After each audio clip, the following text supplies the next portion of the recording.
I'm Bouris and this is Straight Talk. Being arrested, mate, if you have... Don't ask me live if I've been arrested. Jeffrey Morgan spent almost 20 years in jail for a series of thefts and bank robberies. He's on a mission to stop other young people making the same mistakes he did. So, you grew up in Redfern? Yeah. Tell me about Mum and Dad. Mum and Dad? Yeah. Mum, alcoholic, Dad, gambler. My father was abusive physically. I thought he was someone I couldn't have safety from. Ran away from home, and I'll paint the scene like if you've ever been to the worst alley you've ever seen, times 100 that, right? Drugs, alcohol, syringes. As a young kid, 12 years old on the streets, what do you do with that life? I put that mask on when I walked out of my cell every day. The mask was, I'm tough, I'm strong, I'm staunch, ready to battle anybody, but every time the door locked, I still think about the tears I shed for my kids, my wife, my life. To sit there with myself and go, who are you? What do you want out of life? And that's what formed the program. So tell me what Jeff Morgan's business now do. Yeah, so it's a lot around the mindset, going down that path myself, destructive to constructive. That's huge for us. What you do today, paying forward to other communities, what you've learned. Absolutely. Jeff Morgan, welcome to the Darlinghurst studio. I don't want to scare you too much, mate, but welcome to the Darlinghurst studio. Welcome to Straight Talk, mate. Thanks for having me. Good to see you finally. We're not far from the Darlinghurst cop shop. It's now, I think it's a university or a fine arts place or something like that. If we go back in time, you probably found yourself at the wrong end of that joint. Absolutely, and not a place I wanted to visit back then. All part of the trade, I suppose, at that point in time, but definitely I would exchange it for what I've got now any day. I mean, I'm looking at you now. You look like you're just, like a schoolboy, even though you are close to 50 or maybe slightly over. But you look like butter wouldn't melt in your mouth. But let's go back to when it used to. So, I guess tell me where it all started. You grew up in Redfern? Yeah. Tell me about Mum and Dad. Mum and Dad? Yeah. Probably Mum, alcoholic, Dad, gambler. When I think of Mum and Dad, lately I've been having a deep dive on myself, I know. And, to even go to their funerals in custody at that point in time, to both of those funerals, chest out, the mask bandit, and I wore a mask at that funeral. And the mask was, I'm tough, I'm strong, I'm staunch, this is what a man looks like. I was a weak boy, and, a lot of those habits came from my parents in the nicest way.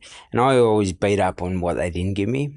I look back on it now, Mark, and I probably think that they gave me 2,000% of the 100% they had. And they were trying to do everything they could. My father was abusive physically. Discipline, the old German mentality coming across, 18-year-old kid, baker, doing his best, and he just didn't want to see me go down that path, and I thought he was someone I couldn't have safety from. Ran away from home, and for me, I look back on it now, and they gave me so much, and I'll never get that back, Mark. I'll go to my grave with that regret, if you want to call it that. I learnt lessons from it. I always say lessons are blessings in your life, but yeah, it was they did their best with what they had, and they grew up in an era where their parents, their past generations just didn't teach them what I've got now, and it's something I want to pass on to future generations in my line and of kids. And it's just, I think of them, and I think that they were just dealing with their own traumas, their own best way. I suppose Dad coming over here, he wasn't educated, baker, straight into that work. I ate a lot of croissants, whatever they were making, as a baker. And I realised later on why we were eating so much. I thought it was a good thing. Oh, Dad loved me. He was gambling, so we had no money. And I remember, stories of my father. Uncle comes over Friday, he's been paid. He opened the fridge to get something out of the fridge, and he said, "Where's all the food?" He goes, "I've lost all the money." He goes, "It's Friday, didn't you get paid today?" So, that's the type of home I grew up in. then there was violence between those two, and mum and dad. Yeah, mum and dad, and you just see that as a normal way of life. So my first response to a situation before I even got into those formative years, seeing that, you think that's normal behaviour, and you just go out to the world with a whole bunch of anger. But monkey see, monkey do. Absolutely. And I look back on it, Marky, I think to myself, and I used to beat up on that perversion. I used to say, whatever you call yourself. We've all been there. Oh, I could have done better. I made a mistake. Effed up. Whatever you want to call it, right? And to me, all it was I was equipped with this much knowledge, but I was trying to operate at this level. And it's like getting into business and saying, I know business after 1 month, and you have a good giggle at that. And that was me. I was operating at that level, saying, I know life. I knew zero about life, and I got the role modelling from who? A gambler, a person who was trying to deal with their trauma from past generations as a proud Aboriginal woman. Where do you fit in the line of kids in a family? Where are you? I was second last in ours, and I didn't know about the last. Second youngest. Yeah, second youngest. 7 brothers, 3 sisters, and I didn't know about my younger brother until even that. Like, it was just so dysfunctional. Mum had leukemia in hospital. They needed bone marrow. I was like, who's David? And all of a sudden she goes, all the aunties look at me like, let your mum tell you. And I was like, what's up here? And all of a sudden, I find out I got a brother. And his introduction to me was, I rang him up. Mum's not, on her last legs. I suggest you fly up if you want to meet her. He flies up, comes to my house. I'm out for the night, give him the key to the house, ring him up, you're ready to be picked up, and he says, I don't think you should come past, Mum. The police are here looking for Jeff. So that was my introduction. And that was that was my normal way of life based around what my parents and that proximity gave me. And it was just, what do you do with that life? Like, as a young kid, 12 years old on the streets, ran away from my mother and father, 10 years old, or probably around that, sitting on Redfern Street, Redfern, looking up, and they're saying, who do you want to live with? Who asks your child that question? It's something I'd never do to my kids. And, even though I've parted ways with my wife, ex-wife, I should say, I'm happy to be mature about that situation, have those conversations, and they just didn't do that. And that's the role modelling I got, and had to rewire that over many, many years. I was going to talk about rewiring because I think that's really important. Because a lot of times we're told that we don't possess free will, and it's our genes that, it's our DNA that decides what we're going to decide. I mean, there's a lot of discussion about that in the scientific worlds at the moment. Absolutely. But you can rewire your mind. You can actually change the way the neurons connect in your brain, and you having done a science degree, because you have a degree in nutrition, so we'll talk about that in a moment, but you understand the science of these things now, which you wouldn't have understood when you were a 12-year-old kid. Absolutely. And no way. But that whole rewiring thing is really important. We can say, scientists have told me that when you're in your mother's womb, her mother's DNA is actually forming part of your DNA. So it's not just what you saw as a kid from your mum and dad and your community, but it's also what your mother saw and what her mother saw. And you can go back quite a few generations. So it's a really tough thing to deal with. Absolutely. And people say, oh, well, fuck him, he should be better at it, or she should be, you're an adult, make change. It's not that bloody easy. And so I want to ask you this, Jeff. Do you remember the first time you ever got pinched? Sort of, kind of. I was in Newcastle. And age? 12. What are you doing in Newcastle? Breaking into shops. Were you living up there? Nope. Catch a train up? Yeah, so the entrepreneurial mindset, I started doing things here, there and everywhere, and I started to travel, and I went, I'm going to make a life of this. And it's sort of still instilled in me to this day. And that, as a global business now, for us, that's, I don't know, it started at 12 years of age, realistically. Let's go to Newcastle, 3 hours away, and let's break into some shops there. So why that? Do you remember why you chose Newcastle? You thought it was underdone with the cops, or easier? Yeah, probably. Yeah, might not be as many police as the city. Less competitive. Yeah, I've got no idea.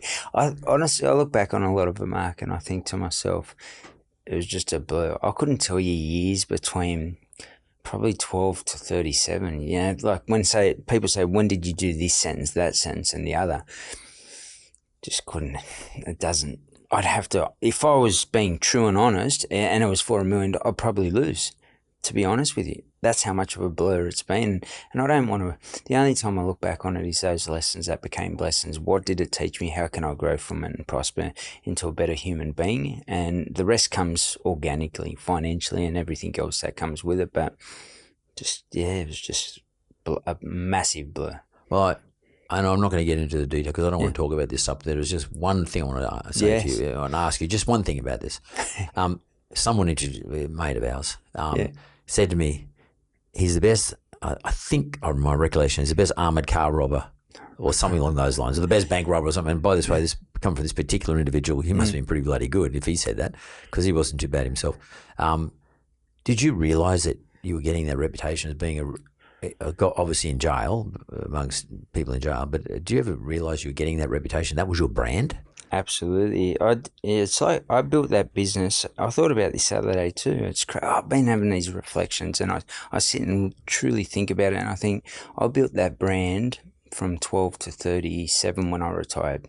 And I said that enough's enough at that point in time. So 25 years of building a brand that I had to let go. As a bank robber? As a bank robber.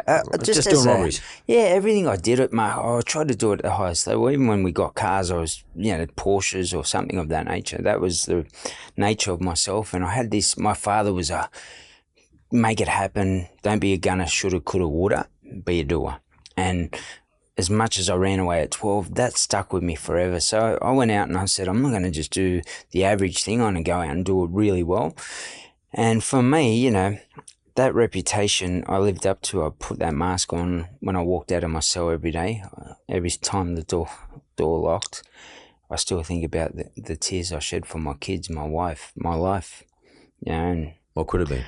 Yeah, what could have been, South. Like all these conversations, my parents, in my thoughts, they didn't love me.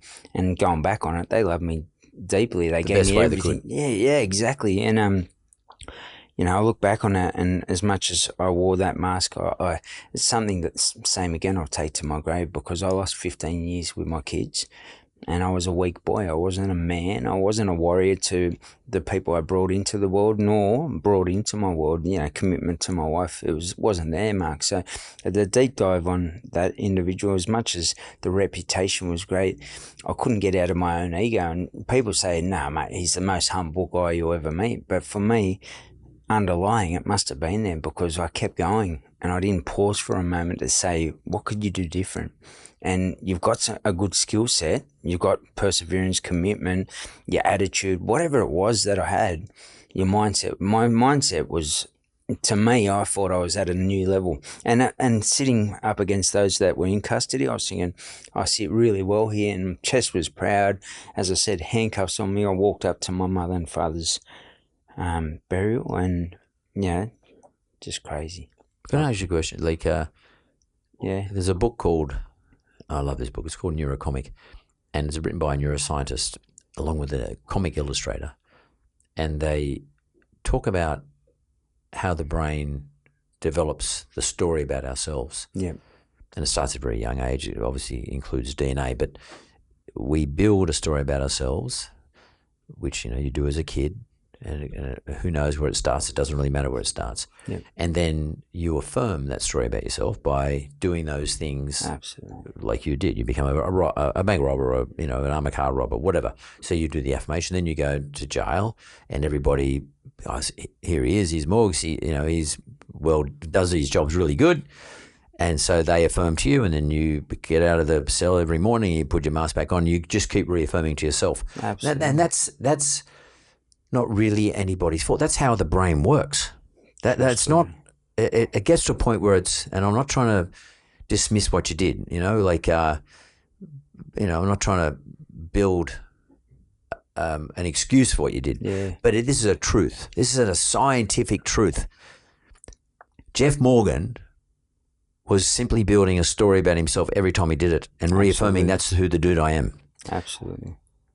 But something influenced you, one, to go and do a degree while you were locked up, Absolutely. But also to make a change. Now, that's quite a tough that's sort of going against the momentum actually in your brain, neurologically, because you have built this story about yourself over 30-odd years, 37 years. That's a big thing to reverse. How the fuck did you do that? Like, what was it? Was there an event, or was it just a realization? What was it? Was it you missing your kids? Have you got something or a number of things? Everything. Like, to hear your door lock at night, that cell door, it is clunk, clunk, and that's on repeat. And that's your life.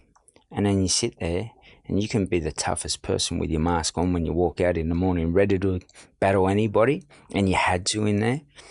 But your ID, I call it now the ID, it's part of our program, intentions or distractions.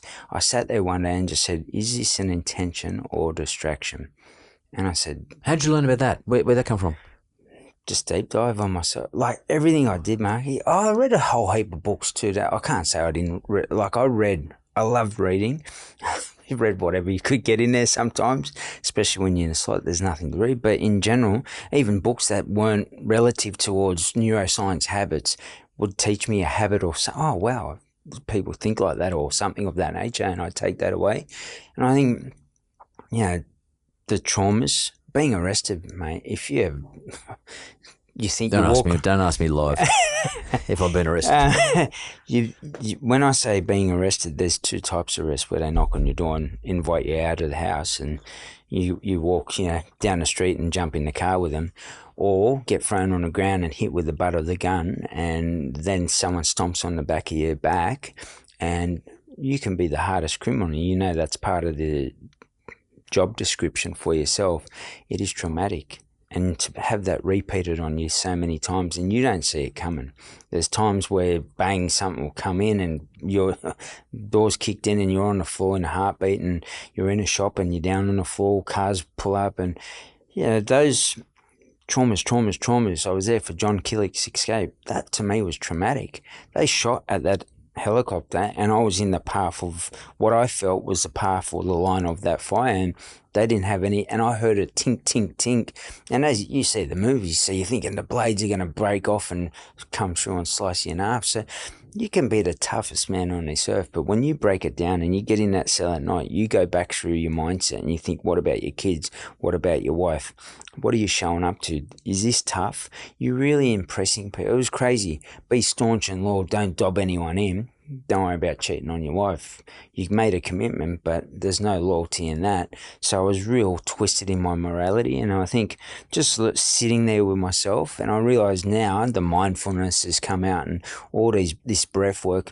It's an opportunity. How in this stimulated world, when do we get a chance to just pause for a moment and think about things? So jail gave you that opportunity. 120 years of, to sit there with myself and go, who are you? What do you want out of life? And that's what formed the program. Yeah, but why would you, okay, what's the difference though between you and say, Nettie Smith Lake, who's, is in there for life, but Nettie never rehabilitated, never. Do you think the difference is you could read and write, or do you think the difference is that you were curious? I look at anyone, even yourself, mate, and I'd say, well, if they can get a Ferrari, or they live that life, or they travel that way, or just the average mum or dad could buy that car, what? And I don't mean average, I mean just the normal people, yeah. People, how do they do that?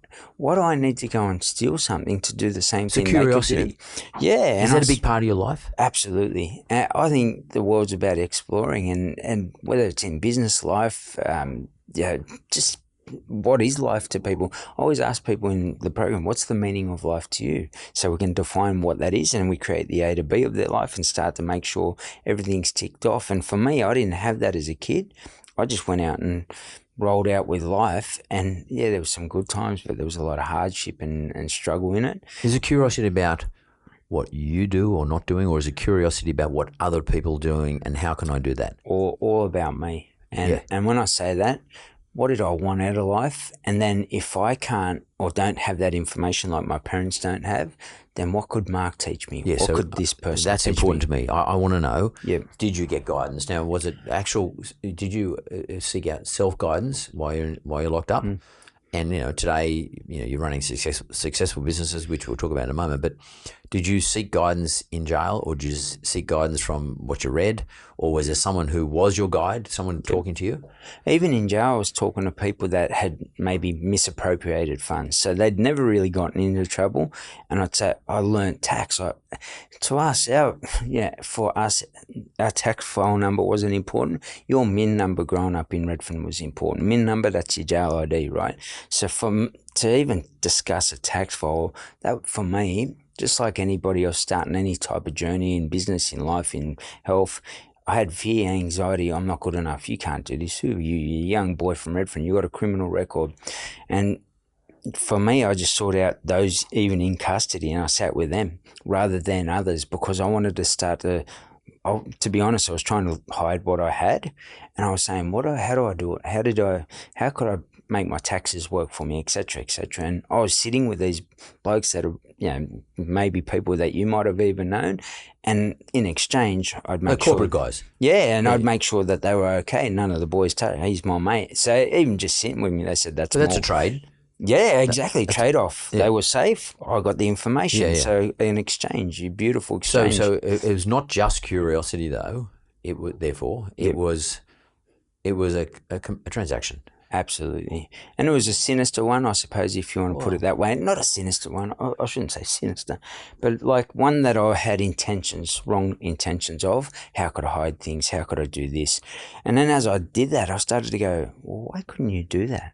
And you know what? You're not just going to accept average. You've never been like that. What would happen if you actually did that? And yeah, there was so much doubt. And to this day, I'm in this space right now. I feel like I'm in between. I've left all the past behind. So I've got no friends from the past. I realized they were toxic. And I've loved them, and I wish them all the very best in their choices of life.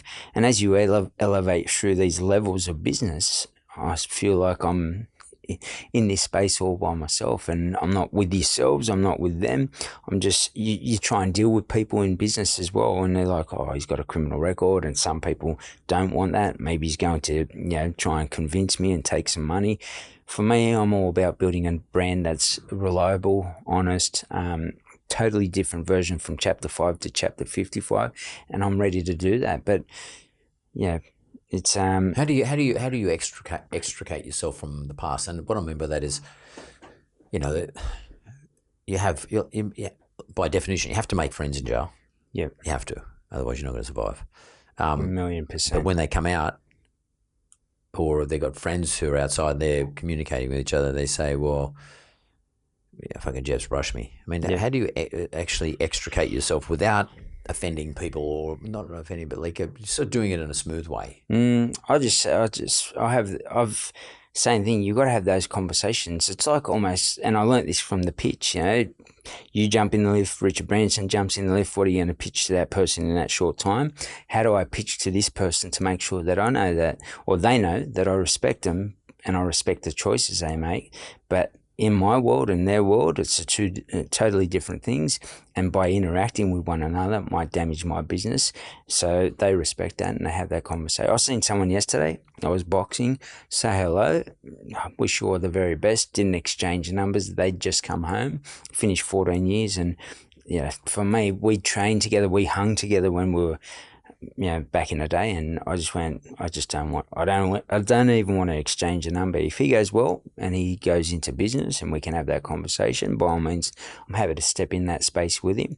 But if you're dabbling any way, shape or form, I'm going the opposite direction. Yeah, so you have to be pretty firm about it. Absolutely. You got to be decisive in business, right? So same thing, if this person's not being honest to me, they've operated on a level I don't want to be in that space of, I'll step out of it. And I'll have that with the same thing. I've said to people recently, listen, the way you're operating, but in a nice way as well, and just be able to have that conversation. It's not my space, and I wish you all the very best in business. It's about being well-mannered, polite, but to confront it. Absolutely. Yeah, so I'm actually quite fascinated about you having done a degree in nutrition. Like, how do you do a degree in jail? I mean, like, how's it work? Is it by correspondence? How's it work? You get an hour with a tutor a week, Mark. You download your material, and let me tell you, if you miss a page, which happened more often than not, for whatever reason, the printer paused, jammed, I don't know how it happens because we don't really get to do that. and you go through, is everything good? Yeah, everything's here. You just think and then all of a sudden you get to this one page and you're talking about ions and you're going, something doesn't make, the page is missing. So you you got to did wait it till by the next correspondence? week. Or by correspondence. How many years? 4 years and some. Wow. 4 years inside and then a couple of years technically outside to finish it off because you can't do particular things. Yeah. And then I went, when I was on bail down in Melbourne at the time, I'd go out to Deakin University in East Geelong, out that way. Yeah, so you did a degree in nutrition. Yes. Why did you decide nutrition? I Your grew up dad was in- a baker giving you croissants every morning.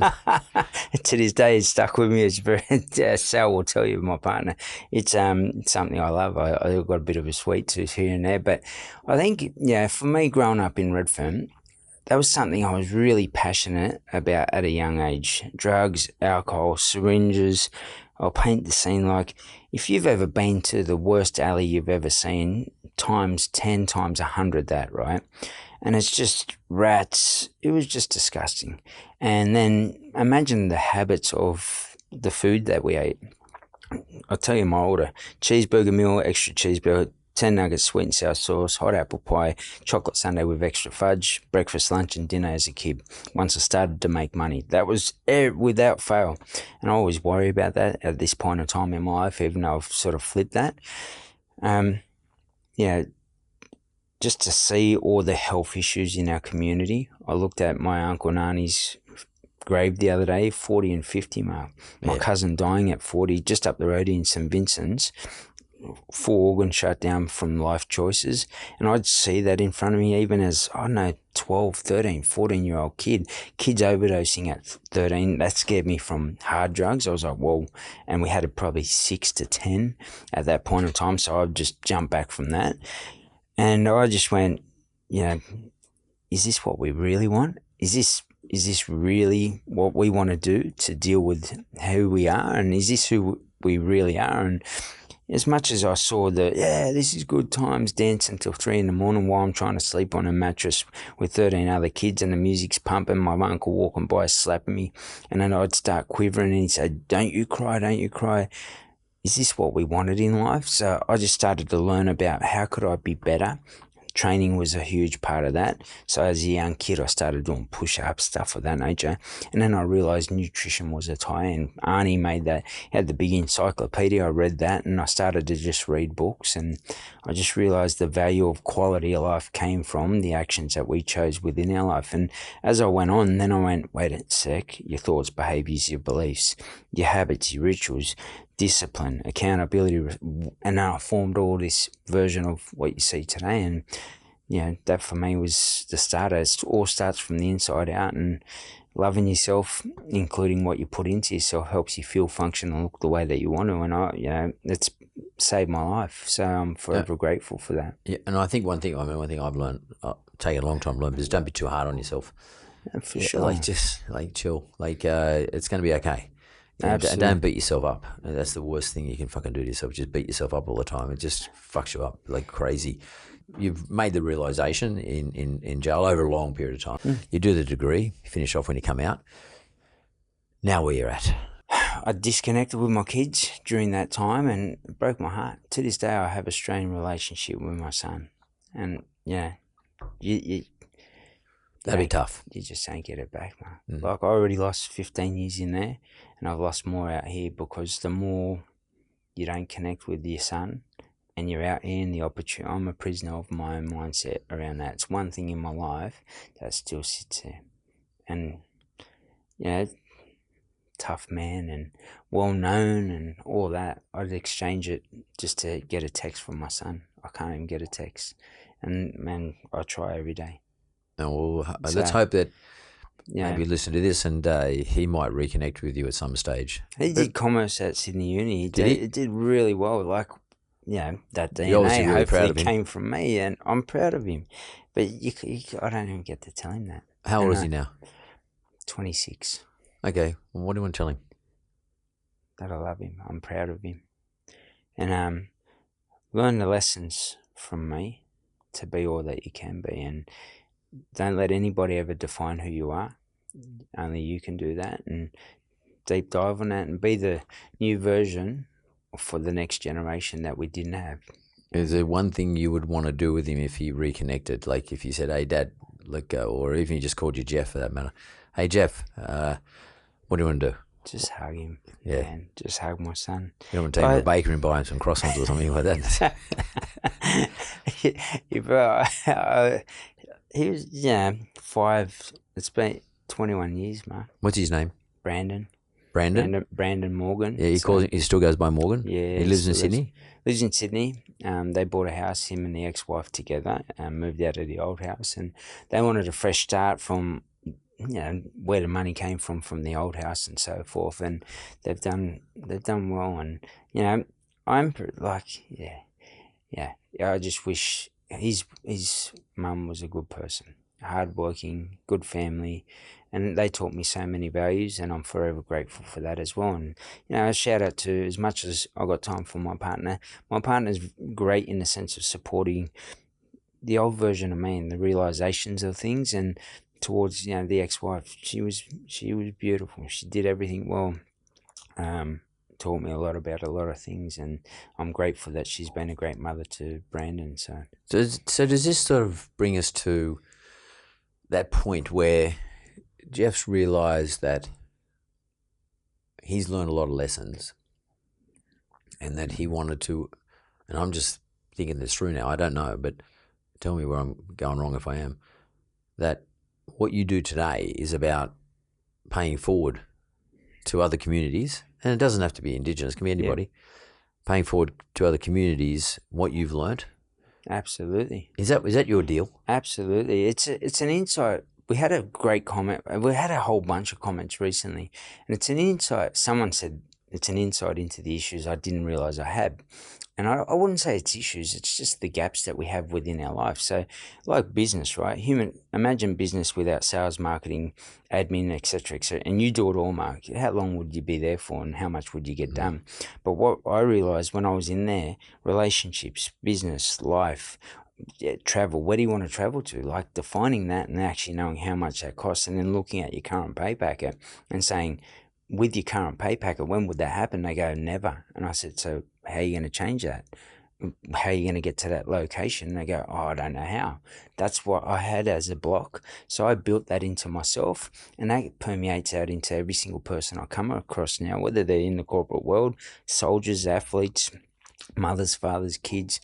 Make sure we define our A to B of life, and that becomes your ID. Intention, distraction. Distraction, put it away, define it. Accountability, discipline built behind that. And now that individual doesn't become the old version of me, and take that to the graveyard. I walk along that Bondi to Coogee, and I'm pretty sure it's Clovelly graveyard there. Yeah.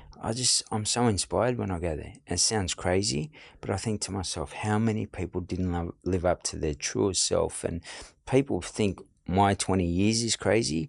You live your whole life of regret and take that to your grave. That's crazy, because now you're a prisoner of your mindset. And that, for me, being able to help that person break free and step into their greatest version of themselves, their goals, dreams, aspirations, and the life that they truly want, that's magical. And I know the pain. You might have felt that today with my son, my life, the habits that I carried through those periods, and I can never get them back. And I'll take that to the grave. I don't sit and reflect and, as you said, beat up on them. I just sit there and go, what can I do to be better at that next situation or opportunity? And I'm going to make sure that I'm prepped and ready where preparation meets that opportunity. And bam, and same thing, whether that's with my son, whether that's with business, whether that's with life, I'm ready, and I'm making sure that I'm ready for every single situation that comes up. So what's your program called? I got here, you signed a 5-year contract with PKKP. Yeah. I can't even pronounce a lot of that, but it's an Aboriginal corporation. Can you tell me what that is? So they do a lot around the Pilbara, all around the mining regions, and communities there are pretty remote and spread out. And obviously the health and well-being, the quality of life of the individuals within those spaces, we want to make sure that we tap in and help those people, or I shouldn't say those, but Aboriginal people see a better way of life, because you only be what you can see, right? And proximity to that community, if no one's in that space, elevating and then sitting down and having those conversations, role modeling, culture, respect, these conversations, well, what's going to happen? That's going to roll off into your life. And for us, we were able to sign a whole heap of 5-year deals, and to step into that different realm, to be able to do that differently, for us, was something that a young kid from Redfern never ever thought was possible. My first contract, I was thinking about this today, was at Redfern. I'll never forget, I took a photo. NCIE, the National Centre of Indigenous Excellence, signed that major contract at that point in time, and I was looking up at my old classroom, and I had a tear in my eye, because I thought, 360 in between that kid up there and here was 20 years of jail, was destructive, dysfunction, all of the words that you wouldn't put into a space if you got to choose them, and how now sitting in this space I become constructive, happy, found inner peace. And that's what we are able to instill in these organisations, so they perform at a high level. And you get individuals, there's, as you know, people come in and want to just pay their bills, and then people that are aligned to the passion of that business. And that's what we bring into our business, make sure that the individuals coming into that space, but also individuals going into other spaces for businesses, are performing at their best because they are actually passionate about what you do or who you are, and they become a part of the framework just as much as you are. And that for us has been life-changing. You've got the Cut the Bullshit program. Yeah. Maybe, what is that? I love the saying, but it's more about, we tell ourselves and we feed ourselves the words that we need to. I'm okay. Yeah, we'll keep affirming who our story about ourselves. Absolutely. And life's good. And next thing, brother and sister commit suicide. For me, another huge journey through... Oh, in your family? In my family. So to have a brother and sister commit suicide, to me, is just... And I didn't see it coming. We say that we're okay, but are we really okay? And if I sit down with any individual, we could do it with yourself, and you'd sit there and go, oh, wow. All of a sudden, a light bulb switched on around particular things that you haven't thought about, because what we do as a business is think about how humans are built and what you want to get out of life. And cut the bullshit means get through what you tell yourself.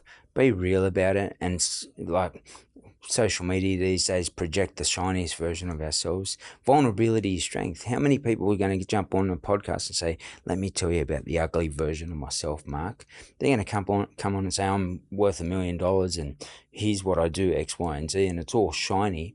But underlying, are you in the bathrooms on the weekend, as soon as business finishes, making drug your way of dealing with your emotions, missing time with your family or your wife, cheating on your wife is an example. And as you know, that it's a huge part of this world, and people tell themselves, my life's good, relationship's good, commitment's good.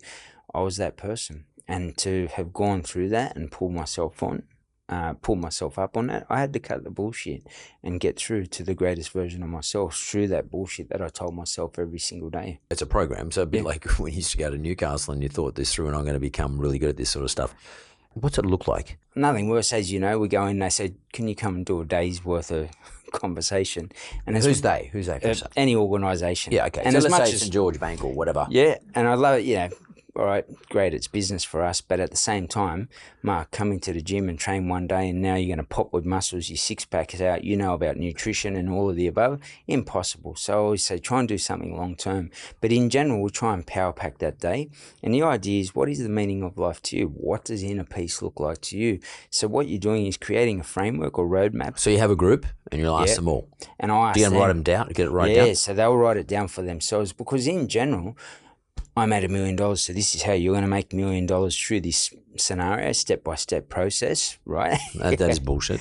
Yeah, and everyone, exactly, right? So how do you build that individual? And when we go through these questions, people go, I'll ask them, what's your inner peace look like? And they go, dunk.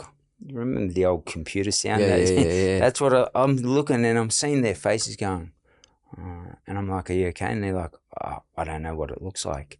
And that's what happens. We become unconscious to the conscious version of life. And that means that you're just saying, we go through the program of life, like you said before, with the human brain and neuroscience.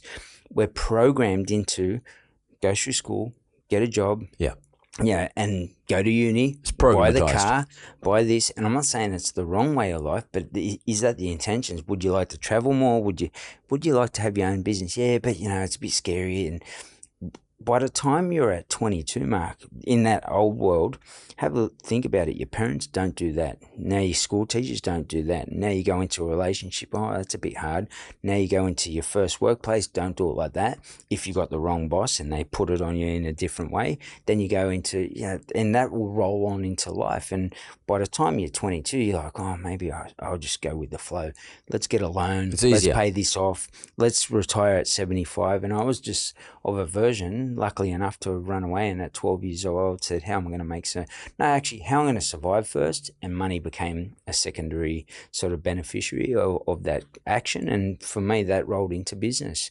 How can I change and save lives? And as a secondary, I'm in a place where I want to be, and I never ever said I'm going to make X amount of dollars. I just want to change and save lives.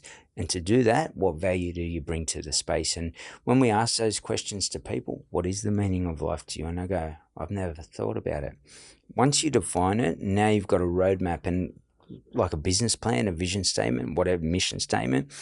Now you've got that for yourself as an individual. So it's almost building your own business, and the greatest business on this planet is yourself. And that's sort of how that whole NeuroComic book works, because you then start to affirm in your mind by asking other people what it is that, gives them the most peace in their life. You start to reaffirm in your mind what is the most important thing to you to give you, peace of mind. And it's sort of interesting. I did a podcast, straight to a podcast with a guy who's he doesn't like to be called an expert. Let's call him a coach to making a pitch. And he said the most important thing when you're pitching to an audience, big or small, it doesn't matter whether you're pitching to investors or just talking to an audience of 1,000 people. He said you've got to understand their purpose right from the very beginning, and then you've got to add value, which is exactly what you just said. You've got, if you're in business, any business, I don't give a shit what it is, understand what the purpose of your audience is. What do they want from this? Absolutely. And then secondly, how to add value. Absolutely. They can walk away and say, I got something out of that. Absolutely. That's really important to them. What did I get from that? And you got to make sure you know what their purpose is and give them something extra. Absolutely. Not just talk shit to them. And they just don't want to necessarily hear about your past. That's maybe some context, but you've got to deliver something valuable to them. Absolutely. And so your program, Cut the Bullshit, is that. So I want you to take me through what are your businesses? What are you doing? I know we just mentioned the program a moment ago about the Pilbara, but tell me what Jeff Morgan's business now does, or businesses now do. Yeah, so it's a lot around the mindset. Obviously, going down that path myself, destructive to constructive, that's huge for us. So can you give me an example? Like the NRL, you're doing something with the NRL? Yeah, around leadership and mental health, well-being, that resilience building, high performance habits. So that's sort of the context of what we do, and sitting down with those individuals. Like I can go to an NRL club, I think you might even go for that club yesterday as an example, and I ask them who's leaders within this space. And what I find when I do this with that club, they're all looking at the captain to go, yeah, I'm the leader here, and have that conversation. But as you know, in business, if everyone's relying on you for that outcome, they have to wait. Imagine being at war and saying, wait, Mark, we've got to get the command from Mark. And it happens at war. Sometimes you got to be decisive for yourself. And then I have that conversation. So I said, do you turn back to the fullback and say, should I make this tackle? Should I go left? You couldn't turn your head backwards. You'd lose focus. Well, where it becomes a problem, mate, and I'll tell you straight up, is when he got injured, when Burgess hit him that time 2 years ago in that prelim. He went off with concussion, and we were rudderless. Absolutely. It doesn't matter whether Joey Manu could go back and play fullback or not. It's irrelevant. Absolutely. We lost the dude that everybody is relying upon. Absolutely. Which means someone's got to step up. Absolutely. And I remember Jared, he didn't step up, he just got angry with Burgess, and then the referee got offside with Jared, and they penalised the shit out of us. And I don't know if you remember that game, because I know you're a South supporter, but that game, I think Broncos, it was like actually. Broncos. There was like 13 stoppages and something like 7 sin bins. Wow. In one game. Wow. Because the referee just lost control. Yeah, absolutely. Because I remember that game. The leader was gone, and to your point, no one was stepping up. And so what do they say to you when you ask that question? And how were they? Did they feel confronted? Absolutely. You can see it. I'm like, wow, I'm surprised. This is what I'm talking about, unconscious bias towards who we actually are. You know, people look up to these people that are playing in the NRL, and no disrespect, they've done great, but we have some element of our life. So their health, their sporting ability and so forth is at the highest level. They're at that elite level. But then if you go into the relationships, hence why some of them make a bad relationship decision or choice, and then they end up in custody themselves, as an example, or their finances, they don't know how to manage it. I give you, one of my old people from the area, $1 million. What happens with the $1 million market? We go and party every night, and that's the reality, because they just don't know how to use that space. So when I ask them that question, silence. And I'm just sitting there going, listen to the crickets. And then once I explain that to them, so do you say to somebody, push across, come this way, shift that way, next hit up, take it right, next hit up, take it left, work the left edge or whatever it may be. Are you the person right next to that person in a grand final when everyone's screaming, that's screaming out, take it left? I said, and they said, yeah. I said, so I'm going to ask you again, who's leaders within this group? And even when they do that, because you haven't felt that before, this is what I'll get, a half-pitched yes. And I said, put your hand all the way up, because in business, as you know, or anything, life, health, if you go half in, you'll get a half a result. And maybe sometimes that half a result is what we then say that's acceptable, and what you accept, you regret. So you think life is magical here, but let's dig a little deeper and let's find out what's there for yourself and what you want, and then create accountability, responsibility to the words that come out of your mouth. Cut the bullshit. And now we're going to create some discipline. And if you give me an excuse, I'm going to tell you why, based around my story, that you can do it, based around a bloke I seen training yesterday with one arm and one leg, who shows up to my gym relentlessly and does chin-ups with a little band that he's got attached and still does his chin-up. Don't give me why you can't, show me why you can, and show me what value and benefit. I call the VB effect. So people, big shout out to them. The contract you got with the NRL, you've got the stuff that up in the Pilbara. You've got your basic contracting business where you it's called the bullshit program, where corporates can employ you. How many people in your team? Like what do you got? 10 in a team, or consultancy on that sense, and maybe something I could speak to you or other people about. That's the advice I got early on in the space, and financially where we were. This year, definitely looking at doing a lot of things 24? Differently. Yeah, we've got 49 major contracts, and we're looking, 49? Yeah, so we're looking to build a whole heap. PR team talking to other major organisations or management team, and we're going to try and step into those spaces. Where are you contracting, like in Australia or outside Australia? Yeah, in Australia, outside Australia, and anyone that wants to do business around creating leaders. And my final question to you is this, because when I saw you down the gym the other day, I thought, fuck, he looks fit. And a lot of guys, you've been out of jail for a long time. A lot of guys come out of jail, they're fit. Because there's not much else to do. But you've maintained that position. How important is fitness to you? Physical fitness? Huge. How does your brain, your internal, function without the river flowing smoothly? And that starts with your foods, your thoughts. And we always have this conversation, one-dimensional mindset or multi-dimensional. And you can say, I'm going to be healthy. If someone says that to me, I say, all right, define it. And they're like, what do you mean? And that's what for us, that's the business itself. That's your indicator that you're not conscious of. Well, where do you want to do that? In a gym, in a park, down by the water, swimming, boxing? What is it? How many times a week? Who with? What's it going to help you with? Confidence, and looking at the factors. What are you lacking? Well, guess what? If you step across the line and you step into that. So the importance of fitness to me, not only then, and it was something I did from that young age, I carried from those habits, seeing Aboriginal people. And then I realised, I used to think it was about Aboriginal people back then and being inspiring to them. But I realised that human beings, when I sat down with big corporates and I sat there with those CEOs, and I realised the disconnect. I'm doing, and most people do this, I'm giving my family my everything. I'll go and work from 5 a.m. to 12 at night. Your kids want a hug. Your wife wants some attention and quality time, those sorts of things. And people start to realise, wait a sec, and let's get your planner, rip out your diary and show me your diary, and I'll show you your life. And once that was the importance of health to me, because health wasn't just about keeping this fit body. If I had this fit body, the byproduct of that was the confidence, the proactiveness, the whatever it may be within my life. And that allows me to have inner peace, Mark, for the first time in a long time, other than my son being in that space. Everything else, honestly, I'm at a point where I'm doing everything I can to be better at that space, and I'm moving forward contentfully, I suppose, if that's even a word. I'm content with the space I'm in, other than the relationship with my son. And that's where I'm at this point in time, and the realization that health plays a huge role in quality of life, suicide prevention, domestic violence. Like for us, being in that community in and around Redfern, Waterloo, I saw the knock-on effects of not being healthy. Dying early. Who wants to die early?